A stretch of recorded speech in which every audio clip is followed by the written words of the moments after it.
Number two, and I've been working on this perhaps more than I thought I ever would have, and that is the Albizia issue, which we all, I think, started to really understand how serious it was when the Category 4 storm hit this island.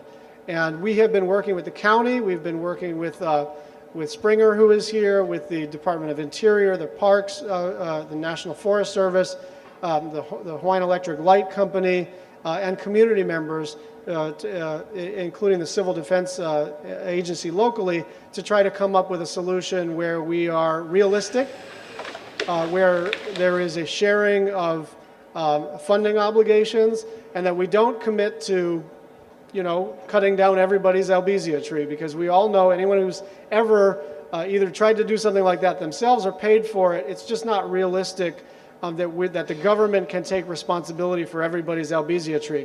But there are certain areas where it's really the government's responsibility or the utility's responsibility. And what we're doing right now is basically mapping where those sort of high impact areas are and making sure that critical infrastructure is not threatened. We've gotten pretty far along, and our state legislators, Russell Ruderman and many others, have put in legislation to provide some state funding. There is federal funding already available. HELCO is actually in the course of their normal repair and maintenance trying to work on this, and the Hawaii State Department of Transportation and the county has been great. Most of our meetings have been at Civil Defense with Mayor Kinoi there. So we're working on it. We don't have anything to report except to say that this is a pretty big problem, and what we want to do is, as they say, measure twice, cut once. We want to make sure that we do this properly, but I also want to be as blunt as possible. This is not about call me up and we'll get your Albizia tree taken care of. It's a really expensive proposition, so what we want to do is protect critical infrastructure, protect property wherever it's possible, and also protect people. But we're getting there on the Albizia issue.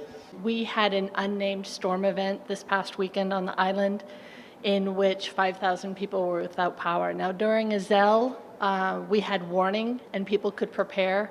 There were 5,000 families in Puna that had no warning with this last weekend's windstorm.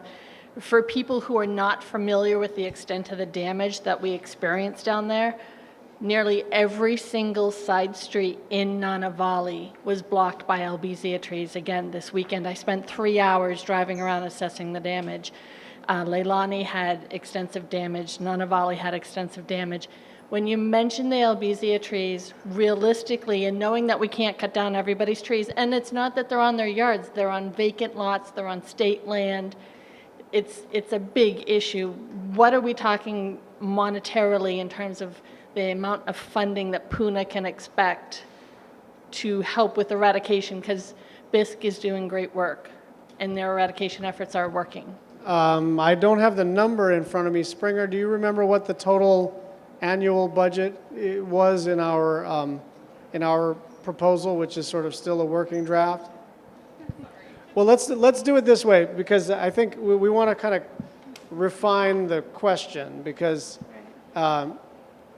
Springer's job in this context is to kind of describe the scope of the problem, and my job is to try to make it cheaper and cheaper and cheaper to the until we're able to actually make a dent. And my job is to keep reminding you so that Puna can get the help that it needs. Absolutely, but I just want to make sure that there were a couple of scenarios, and I think the more realistic, narrow one was major thoroughfares, easements next to the electricity infrastructure and such. And I was remembering a $6 to $7 million price tag between federal, state, county, and HELCO. Is that about what you remember? Right. So looking at just the top 5 to 6 priority stretches of road for county, state, and for HELCO, those primary transmission lines, it was a $6.8 million budget. HELCO is essentially committed to their portion of that, which is more than a third. The state, at the state level, we have a $2.1 million bill. That's $2.1 million over, per year for 2 years to move that Albizia control across the state, not just here in Hawaii. And then for the county, we're really a bit at a loss. There's two other pots of money we're trying to track down, which is FEMA hazard mitigation funds. We've made about 50 phone calls, and no one knows how much money is available, who knows how much money is available, or what that money is going to be spent for. It supposedly exists. And then there's another housing and urban development program that we'd really like to go after, but we need that federal link to figure out how to do it. Okay, so thanks. this is good. Excuse us for having a working meeting right now, but it's good, and I mean this is your government when it's working properly. So we're going to continue to work on it. I want to thank you for not letting up on this.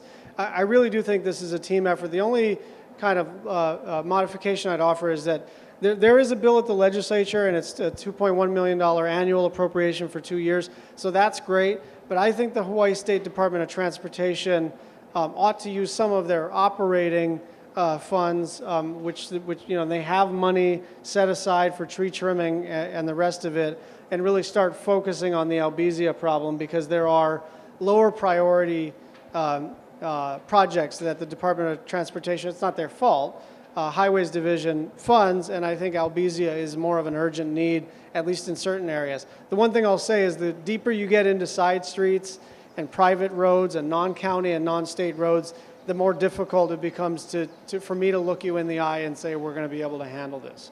So I think one final point.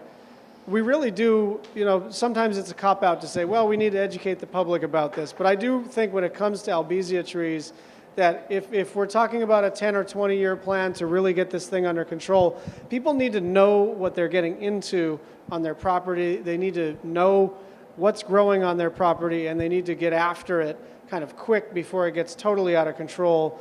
I think we were more successful with Myconia. We've been, but people think it's a big and beautiful tree, and if you have a big and beautiful tree that is growing fast, you generally don't think of that as a bad thing until it's too big and it's brittle and it creates real danger.